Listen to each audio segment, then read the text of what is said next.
It takes a peculiar kind of marketing professional to look at Anheuser-Busch's public relations disaster of the past 30 days and say, hey, what a great idea. We should totally do that too. And if you are that kind of marketing professional, it would appear that you work for the U.S. Navy, which today has rolled out its very own drag queen mascot because apparently the Navy wants nothing more than to be the Bud Light of the armed services. So if you ever fantasized about living in a world where In the Navy by the Village People is a real recruiting jingle for the actual Navy, well, then let me be the first to welcome you to your new utopia. I guess the Navy looked at the Bud Light Dylan Mulvaney fiasco, during which sales have hemorrhaged by 26% and counting, and they said, well, shit, we're only 8% under our recruiting target. I bet if we got us our own drag queen, we could triple that number real easy. And then the Admiral comes in and says, you idiots know you're supposed to make that number smaller and not bigger, right? It is strange living in a world where major brands, and for recruiting purposes, the Navy counts as a major brand, I think, when they take a marketing approach that seems calculated to antagonize the exact types of people who should make up their core demographic. So if you're Bud Light and your normal target audience is college frat boys who don't care what their beer tastes like, and middle-aged bikers and welders and steam fitters who don't care what their beer tastes like, any marketing approach you take in a sane world has to be predicated on not doing anything that might alienate those types of people and make them say, you know what? I was willing to overlook it when the commercials were all masculinity and patriotism and whatnot. But now that they've gone and got woke, I gotta say, this beer really tastes like shit. And we haven't heard anything from former Bud Light marketing VP Alyssa Heinerscheid since she was unceremoniously let go, but it would appear she landed on her feet and joined the Navy and is already in charge of their recruiting campaign, because there's two things you need to know about the activist left. Number one, they always fail upward. So Alyssa Heinerscheid, wherever she winds up landing, even though she single-handedly authored the quickest and most total brand collapse in American history, she will be in a higher ranking position with a bigger income, you just watch, because her incompetence turned her into a well-known woke activist. And the activist left always takes care of its own. And the number two thing is, because being a woke activist means never having to say you're sorry or to admit really any sort of fault at all, ever, with oneself. Moreover, it means always subordinating one's actual professional duties to the cause of woke activism, right up to the point of ruining the number one beer brand in the country.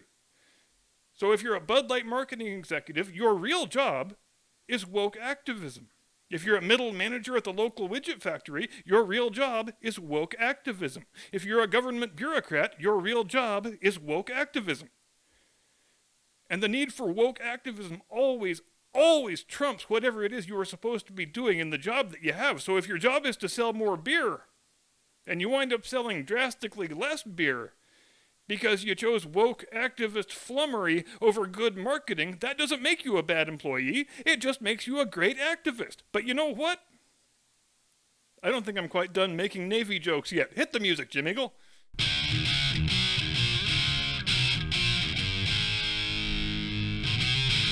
From high atop the battlements of Castle Curmudgeon, where I'll show you my torpedo if you show me your stern tube.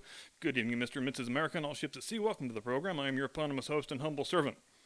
And before I get back into the gratuitous joke cracking, which I will, have no fear on that score, I need to correct something I heard today from a few different commentators who will remain nameless, who seem to not have the slightest understanding of why there's a history of people making gay jokes about the Navy. It's a thing I always thought was perfectly self-evident, but I guess for some people it might not be. So what do you do except lay it out there? The reason there are gay jokes about the Navy is the same reason there are gay jokes about prison. Because there is a certain stereotype that says if you leave a group of men isolated amongst themselves for a long time with no access to female companionship, they will inevitably start buggering one another. And in a small proportion of cases, that's true. Every stereotype, after all, originates from a kernel of truth. That's why there is no stereotype about Mexicans drinking grape soda or white dudes having gigantic tallywhackers. Present company excluded. No, not you, you idiot, me. I've seen that Derringer you're packing. It ain't nothing to write home about, believe me. And the stereotypes about naval buggery, those originated all the way back in the Royal Navy during the Age of Sail, when they had a huge fleet patrolling a worldwide empire and undertaking years-long voyages of exploration and colonization and commerce. Our American Navy, aside from one brief build-up during the War of 1812, spent the better part of the 19th century as more of a coastal force than a proper blue water navy. We had a few capital ships, but we never sent a whole squadron on a world-spanning expedition until the voyage of the Great White Fleet in 1905. And it's not until the midway point of the Second World War that the U.S. Navy surpasses the Royal Navy in terms of number of ships and number of personnel. But by that time, lots of jokes had already embedded themselves in the public consciousness about what naval men get up to on those super-duper long voyages, because the 19th century is the Pax Britannica. After Napoleon was vanquished, and for 100 years after, the Royal Navy effectively had operational control of the world's oceans, and when there was no war to fight, they came up with other things for the Navy to do. First, it was the anti-slavery patrols off the coast of West Africa in the 18-teens and 20s, and in the 1830s and 40s, it started being about voyages of scientific discovery, searching for the Northwest Passage, charting the coast of Antarctica, and other such things. The cumulative effect of all this was that lots of British men wound up serving in the Navy, either voluntarily or because they got press-ganged, and lots of those wound up being on years-long voyages of exploration, and so jokes about naval men buggering each other, which did happen from time to time, at least often enough for it to be an offense that was punishable by a dozen lashes, entered the popular lexicon and the public consciousness. And this is also the reason why men dressing in drag has always been less controversial in Britain than it is in America, because what's another byproduct of long 19th century ocean voyages?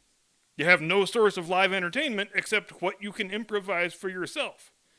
So live music and amateur theatrical productions, they were essential staples of Royal Navy life during the period in question. No ship would even think about leaving port on a mission years in length without lots of playbooks and lots of costumes for male and female roles alike. And when you're doing a play and there's no women for 1,000 miles in any direction, it's sort of a matter of artistic necessity that you have to have males play the female roles. Call it a necessary evil. So by much the same mechanism as the naval buggery jokes, the idea of a dude dressing up as a chick for performative purposes, it never acquired the same stigma of sex perversion that it did, and not without good reason, here in this country. I have heard so many people wonder out loud about why that disparity exists between British culture and American culture. But as we can see, it has a simple and rather self-evident explanation.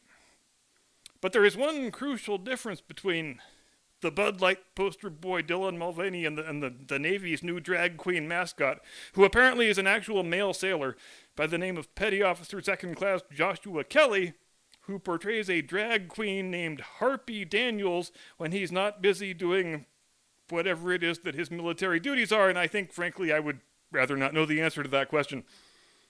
But Joshua Kelly, to his credit, if there's any such thing as credit in a story like this, he at least concedes and acknowledges the fact that he is a man portraying a creepy, garish caricature of a woman, which is also, incidentally, exactly what Dylan Mulvaney is. But in his case, we are required to pretend he really is something called a transgender woman, because he made an Instagram video a little over a year ago in which he proclaimed himself a female.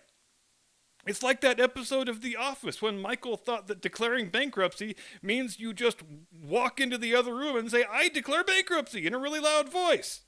But here today, in the year 2023, that is the actual standard we are applying to womanhood. So, fun times indeed. But we're getting a lot of things like that lately, aren't we? Things that 10 or 15 years ago were sitcom jokes or gross-out gags on game shows are now being promoted as the actual real-life strictures of the society. Not all that long ago, the only guy telling anybody to eat bugs was Joe Rogan on Fear Factor. And everybody in the world agreed that eating bugs is freaking disgusting. Fast forward to the year 2023, and 4 countries in the European Union right now today are currently feeding bugs to public school children. And make no mistake, they won't be the only 4. And it won't just be Europe either. Not a week goes by when there isn't some greasy maniac on your television right here in the United States of Transamerica telling you eating bugs is cool and fun and healthy and it'll help defeat the evil dastardly sun monster and we will all perish in a fiery ball of death if we don't immediately adopt sautéed cockroaches as our staple food of the future. And similarly, if you go back only 8 or 10 years ago, you would have been hard-pressed finding anybody, even the wackiest radical leftist, to agree with the proposition that a man can physically, spiritually, instantaneously transmogrify himself into a woman simply by wishing it so and saying a magic incantation. And doesn't that sound an awful lot like the ritual of baptism in Christianity? A single transcendent act whereby everything that came before is washed away and the individual is born again as a new, better, more complete person? The person they were always supposed to be? And when you boil it down to the elemental details, it's hard to really see any difference between the one and the other as a practical matter. But the people who promote this stuff, not just transgenderism, but the whole woke leftist program more broadly, it sure does make them angry when you point out that the language they use sounds indistinguishable from the language of religious fanatics. But it does. The claim that men can become women by declaration and affirmation is not a scientific claim. It is a religious claim. It is a faith-based assertion, untethered from any form of material reality. So it's pretty ironic that the people who speak this language and promote this worldview are people who fancy themselves the flag bearers of secular materialism. I always used to scoff at people who said atheists are the biggest religious fanatics.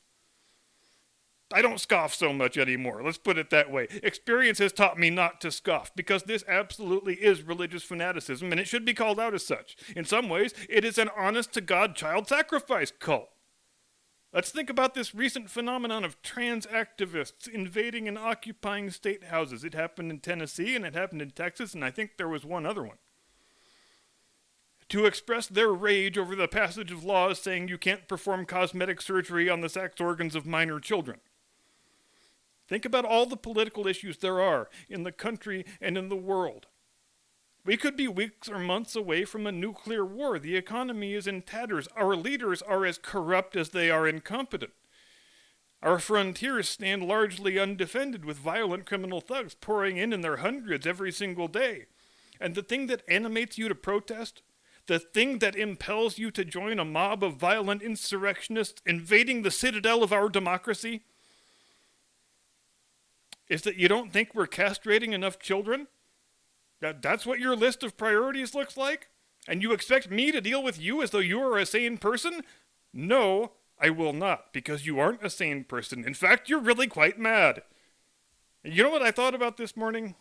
When I first saw the story about the Navy using a drag queen influencer, their term, not mine, as a recruiting poster boy, I thought about China. In China, there's a nationwide project afoot to purge the media and the culture of content that contributes to the feminization of young men, and to replace it with content that promotes more traditional masculine values.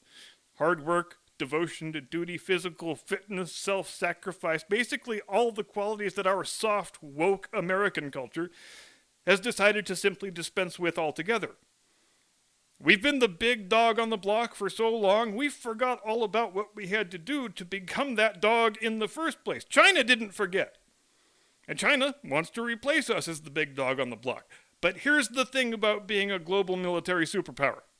You can't do it without a warrior class. You need hundreds of thousands of young, fit, capable, motivated, patriotic men. You need families with military traditions willing to send generation after generation after generation of their young men to fight the country's battles, wherever and against whomever those battles might happen to be.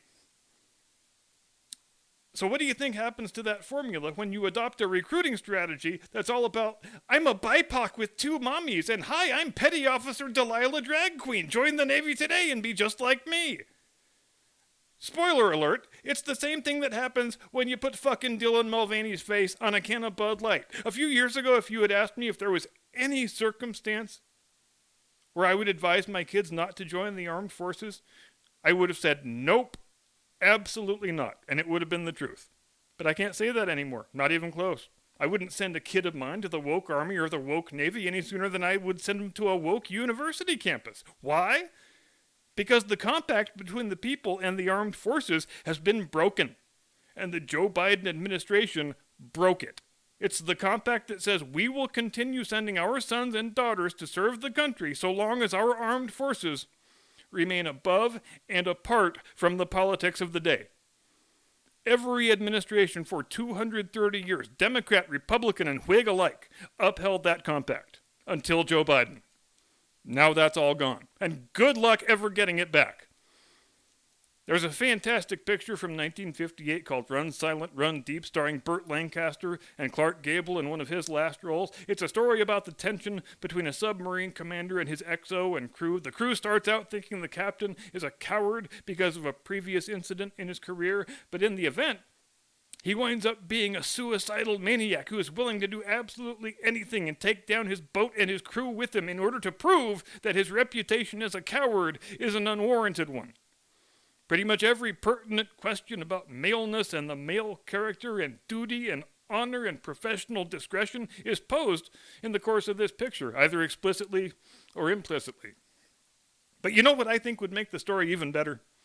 If Gable and Lancaster were both wearing dresses and wigs and lipstick, and they spent the whole picture arguing about naval regulations on personal pronoun usage and the difference between a transgender and a drag queen.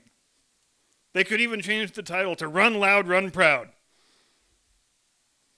So that's where we are in the month of May in the year of our Lord 2023. Bud Light only wants transgender people to drink its beer, and the Navy only wants drag queen sailors.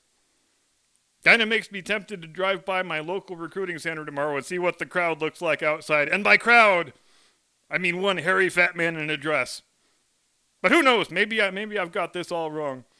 And there's tens of thousands of patriotic transgender drag queen Americans who've always wanted to join the service. They were just waiting for the right ad campaign. And hey, I guess the joke will be on me when our drag queen army raises the trans pride flag over the Forbidden City in Beijing, right? Thanks very much indeed for watching. Have a great day and a pleasant tomorrow. See you next time. Do not comply. Get off my lawn.